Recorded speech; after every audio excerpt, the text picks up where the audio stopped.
My name is Nobody, nobody. So my mother and father call me, and all my friends. The Odyssey, Book 9.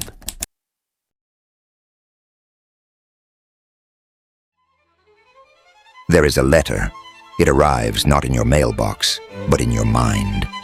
On the day you realize that life is not what it seems, that the world does not reward the smartest, but the most convincing, that truth is rarely believed, and the liar who plays dumb wins.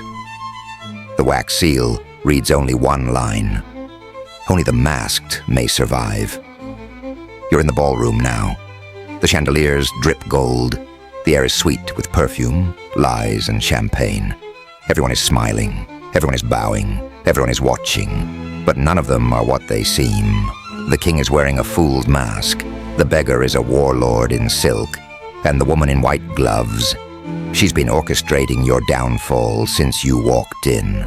This is not a ballroom. It's a battlefield. And every enemy here is smiling. Power, when stripped of its pageantry, is not loud. It is not golden, nor drenched in applause, nor bathed in spotlight. It is not brilliance, glowing in the eyes of a genius. Power is something far older, far quieter, far more cunning. It watches, it waits, and when it moves, it wears a smile or a mask. One day, you notice it, not in a throne room, but in a hallway. Not in a palace, but across the dinner table. Someone played the fool and got everything. Someone spoke softly and left with control. Someone laughed at themselves, downplayed their abilities, bowed their head, told you they didn't know much, and walked away holding your future in their pocket. That is when it arrives, the letter. It is not written in ink, but in realization. Not signed with a pen, but sealed with a truth you can no longer unsee. Only the masked may survive. And so, you enter the masquerade. It is not a party. It is not a show. It is a war disguised as a waltz. The chandeliers sparkle like they know secrets. The guests sip wine as if it were blood. And every smile you see is sharpened like a blade. In this ballroom of strategy and silk, everyone is lying, but not with their mouths. They lie with posture, with charm, with humility. Because here, to be seen as strong is to become a target. To be seen as wise is to invite challenge. To be seen as capable is to summon envy and sabotage. But to be seen as a fool, to be dismissed, to be underestimated, that is a kind of freedom that only the most dangerous minds understand. You are not here to shine. You are here to disappear, to become a whisper in a room of declarations, to become a shadow no one watches until the last moment. This is not a lecture. This is not a lesson. This is a rehearsal for a role that will save your life. In the chapters to follow, you will meet your masters, not the ones who ruled through noise, but those who ruled through performance. The vagabond king, who wore dirt and filth to enter his palace unseen, and killed with the grace of a storyteller. The laughing trickster, who played dead, played stupid, and played the world like a drum. The loyal ghost, who shook Rome's hand, and used that hand to bury 3 legions in the trees. They did not conquer through force. They conquered through the art of appearing harmless. That is what you will learn, because every great manipulator knows. You never enter through the front door. You crawl in beneath their pride. Let the performance begin.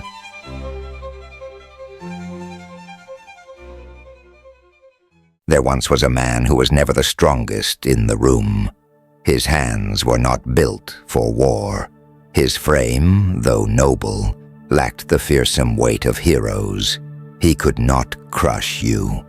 So instead, he made you believe you were safe around him, and that made him the most dangerous man alive. When the drums of war began to echo across the Aegean, and the kings of Greece called their banners to sail for Troy, Odysseus did not rush to join them. Unlike Achilles, the fire-blooded, or Agamemnon, the empire-hungry, Odysseus saw the shape of war in its true form, a long, ugly beast with no mercy and no end. And so, when the summons came, he did not roar in defiance. He did not don his armor with glory. He plowed the shore with salt. Madness, they whispered. They found him wandering the coast, pulling a plow behind two beasts, sowing grains of salt into barren sand, muttering riddles to the wind. Had war broken him before it even began? No, but this was a play, and the actor knew his audience. He was performing madness, so they would leave him in peace. He was faking lunacy so he could stay with his wife, his infant son, his island, his quiet life. He knew that men in war crave enemies who are strong, not those who are broken. But the kings suspected something, and so they tested him. They placed his baby, Telemachus, directly in the path of his plow. And what did the fool do? He broke character. He swerved, and in that single moment, they knew the truth. He was no madman. He was a genius, pretending to be mad. And so, against his will, the actor was dragged from his stage and cast into a decade of fire. 10 years of blood and mud. That is 10 years of broken men, dead gods, and shattered egos. 10 years of siege, and Troy still stood. Swords failed, storms failed. Strength had done nothing but prolong the agony. And so, Odysseus gave them something no one expected. A gift, a horse, carved from wood, enormous, empty, left on the shore with a note, a peace offering. The Greek ships vanished into the horizon, and the Trojans celebrated. They dragged the horse into their city. They danced. They drank. They rejoiced. They did not ask why, because they believed in their victory. They believed they had won, because Odysseus, the same man who once sowed salt like a lunatic, had taught them a pattern. He was no threat. He was strange, clever perhaps, but not brutal, and that belief was fatal. For hidden inside that wooden gift, in the belly of the beast, lay Odysseus and his men, waiting in silence, in patience, in masks. That night, while the city slept in delusion, he opened the gates from within, and Troy fell, not from war, not from force, but from a story, from a performance, from a fool's gift. When Odysseus finally returned home, he had every right to storm his palace, to burst through the gates with glory, to scream his name to the rafters and take back what was his. But he didn't. He came in rags, smelling of sweat and dirt, his beard tangled, his voice humble. He walked through the doors of his own kingdom like a beggar seeking crumbs, because his halls were filled with parasites, men who had courted his wife, devoured his stores, mocked his name. They believed the king was long dead, and in that belief, they lowered their guard. They drank wine in his chair. They insulted the stranger as he sat in the corner, and he said nothing. He watched, he listened, he waited, until the day came when he stood up and revealed not his name, but his aim, and one by one, he ended them, quietly, efficiently, without mercy, not as a king returning, but as a phantom who had studied every step before the strike. Odysseus teaches us the first great rule of this law. The fool is the one you never see coming, because you never bothered to look. To perform weakness is to become invisible to the arrogant. To bow is to enter their blind spot. To tell a story is to put them to sleep. And when they sleep, you win. Odysseus never needed strength. He needed space, space created by the ego of others. He played mad to avoid war. He played generous to destroy a city. He played poor to reclaim a throne. And every time, the mask worked. Not because it was flawless, but because the audience was too proud to question it. But not every performance whispers from the shadows. Some laugh, some twirl, some juggle fire and chaos, dancing until the audience collapses in confusion, only to reveal in the end that they stole the crown while no one was looking. Now we step into a different mask, one of trickery, of shape-shifting, of total, beautiful madness. Enter the coyote.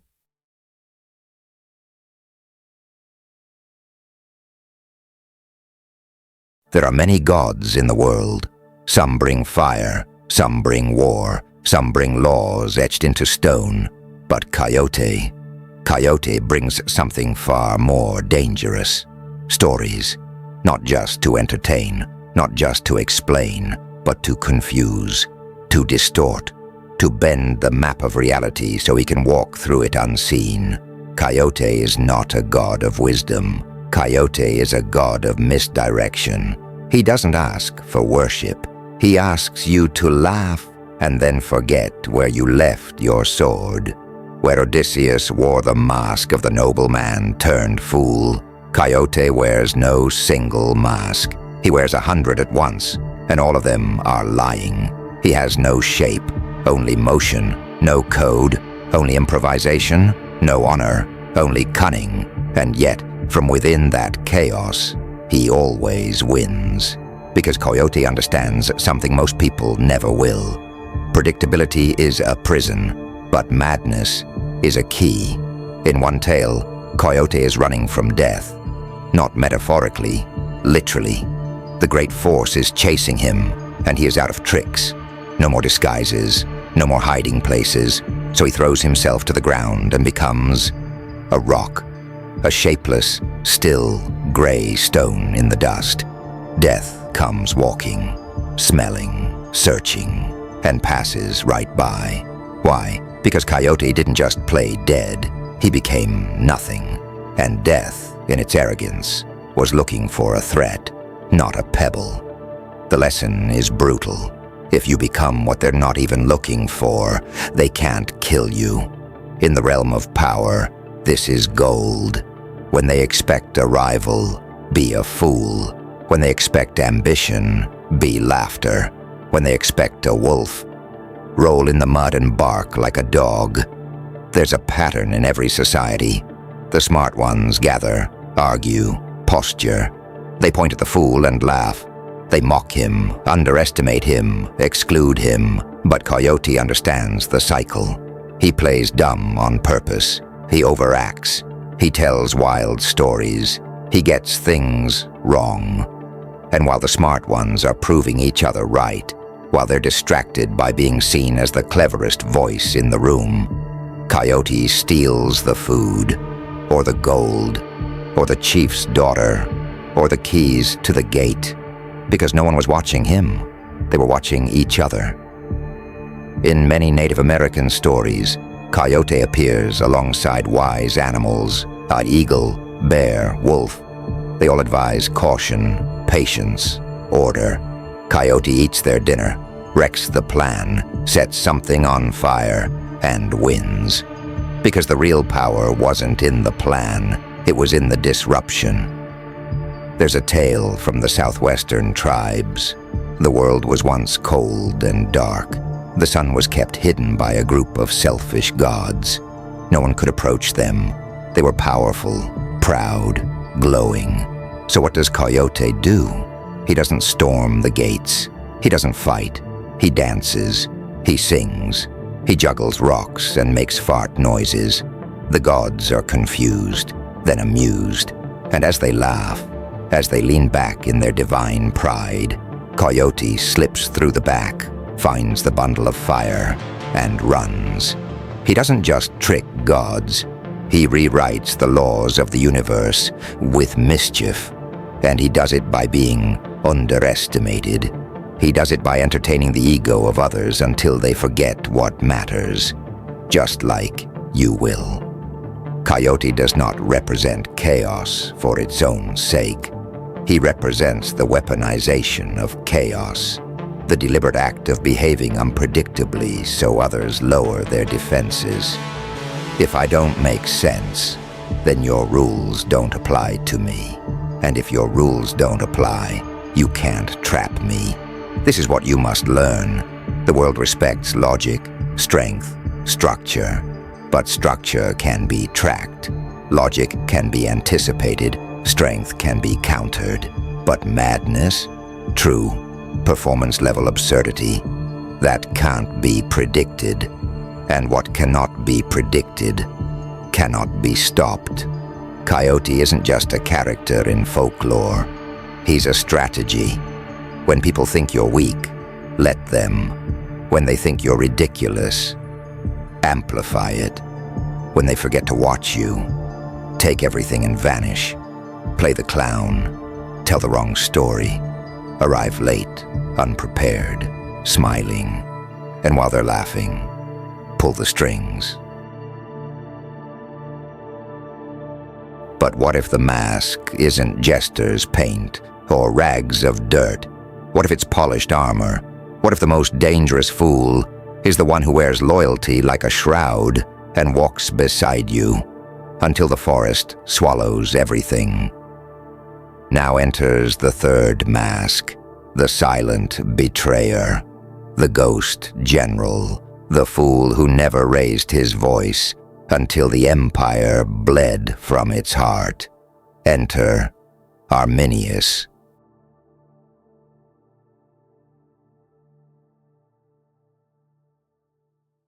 Power does not always arrive with sound. Sometimes it enters quietly, wrapped in obedience, cloaked in gratitude. Sometimes the most effective traitor is the one who stands beside you when you sleep. Not because he cares for you, but because he needs to know how you sleep. Where Odysseus used trickery and Coyote used chaos, Arminius mastered the long game, the slow burn of betrayal. He became the Roman. He wore their language like a smile. He marched in their formations, laughed at their jokes, fought for their glory. And when they trusted him enough to follow him into the trees, he fed them to the forest. Born into the Cherusci tribe in the dark wooded lands of Germania, Arminius was not raised as a free man. He was taken, handed over to the Romans as a hostage, a political token in a game of survival. But the Romans, ever pragmatic, saw potential. They didn't just hold him, they trained him. He was given a Roman education, Roman armor, Roman tactics, Roman citizenship. He learned their ways, not just on the surface. Deeply, he fought beside them, led their auxiliary forces. He was their model barbarian, their success story, their trusted son from the wild north. To them, Arminius wasn't just loyal, he was grateful. But while they taught him how to march, he was learning how they moved, how they thought, where they were blind, where they assumed loyalty simply because they could not imagine anything else. That was their first mistake. By the year 9 AD, Arminius had fully become part of Rome's trusted military elite. So when he approached Publius Quinctilius Verus, the Roman governor of Germania, with urgent warnings of a tribal rebellion, Verus listened. Arminius, after all, knew these lands. He spoke the languages. He had bled for Rome. He advised Verus to take 3 Roman legions, nearly 20,000 men, and march into the forest to quash the uprising before it spread. And Verus obeyed, not because Arminius was clever, but because Arminius had spent years becoming invisible, not by hiding, but by becoming exactly what Rome wanted to see. He never disguised himself as a beggar. He never told jokes or danced in mud. His disguise was far more powerful. He made them believe he was one of them, and once they believed it, they followed him, blindly, into the jaws of death. The Teutoburg forest was not like the open plains Rome loved to fight in. It was thick, wet, cold, winding, and suddenly, eerily quiet. That's when the first volleys struck. Not from a barbarian army charging down a hill, but from the trees, the fog, the silence. Arminius was gone, no longer beside Varus, no longer the son of Rome. Now, he was their executioner. Over the next 3 days, the legions were cut to pieces, ambushed, trapped, devoured by the forest itself. The discipline that had conquered the Mediterranean broke down. Formations failed. Communications died. Soldiers were pulled off their horses and never seen again. By the end, Rome had lost one of its greatest military disasters in history. 3 legions gone, thousands dead, their golden standards stolen, all because one man wore a mask long enough to be believed. Arminius did not kill Rome with a sword. He killed it with a smile. He did not defeat an army in the field. He led it to its own death. This is the third and most terrifying lesson of Law 21. The fool who kneels the longest often stands over the strongest. The loyal servant is not seen, and what is not seen cannot be feared. Trust is a drug, and a man like Arminius knows exactly how to dose it. So what does this mean for you? It means that in a world obsessed with reputation, bravado, and public declarations of power, your best weapon is the absence of threat. Become useful. Become small. Become exactly what they need.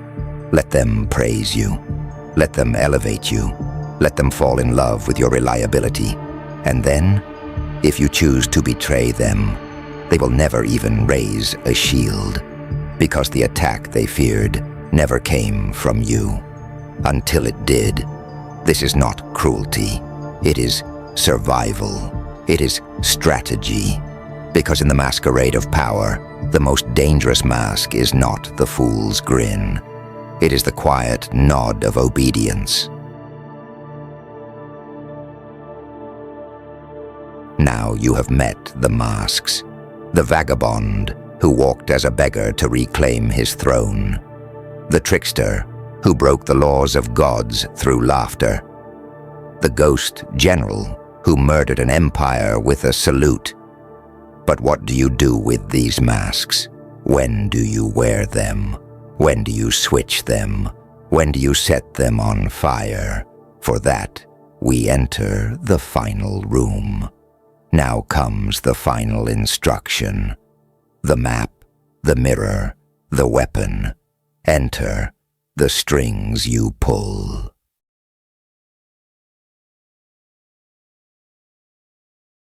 Now that you've seen the theater, now that you've walked the polished marble of the masquerade, met its dancers and their masks, and watched power move not through violence, but through illusion, you must ask the real question. When? When do I use the mask of the fool? When do I play the beggar, the idiot, the ghost, the jester? When do I appear weak, so I may become strong? Because timing is everything. Even a razor, if drawn too early, is just a reflection. But if drawn in the right moment, it becomes the end. So now, puppet master, let us carve the rules into stone. Understand this deeply. The world rewards appearances, not substance.